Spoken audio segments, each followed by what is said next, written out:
And President William Ruto has asked police officers to exercise restraint on dealing with Kenyans to create a cohesive environment. Speaking when he presided over the launch of the National Police Service and Prison Service Strategic Plans 2023 to 2027, President Ruto appealed to citizens to respect officers on duty to avoid cases of police excesses. The head of state has challenged parents and religious leaders to take action on cases of femicide, saying it is not just a security issue, but also borders on morality. These scenes in Nairobi Central Business District 3 days ago between police officers and protesters protesting the rise of femicide cases in the country continues to elicit sharp reactions. Police on the receiving end for using excessive force to quell demonstrations.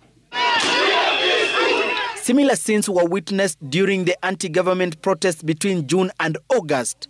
President William Ruto has now joined calls for an end to the era of police excesses and fostering of good relations between law enforcers and members of the public. Kenyans should experience a shift in policing from practices characterized by extrajudicial illegality, impunity, and excesses to an approach defined by adherence to due process and the rule of law, fostering excellent relations with communities and inspiring trust among citizens. When police officers are visibly held accountable, it not only protects citizens, but safeguards the integrity and reputation of the entire Kenyan law enforcement community. The president was quick to say government will defend police action conducted in accordance with the law, however urged Kenyans to also exercise restraint when dealing with police officers who are on duty. It cannot be the case that while our security men and women are doing their utmost,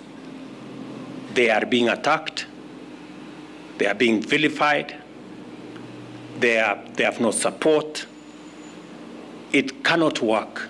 We have to strike a balance. With the rising cases of femicide, the head of state has commended police for taking quick action against perpetrators and challenged parents and religious groups to take their rightful position in tackling what he termed as a morality issue.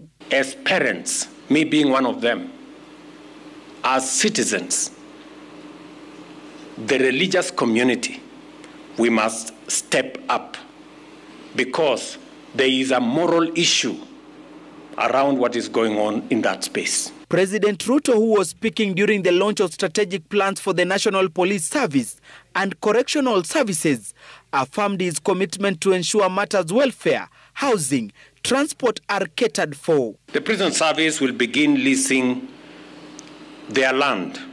Again, I have said we have so much land in the hands of government.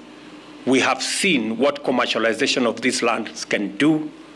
There is every reason why we must work with the private sector to commercialize the pieces of land that we have. To turn our police stations into centers of excellence for police operations and the service delivery to the public.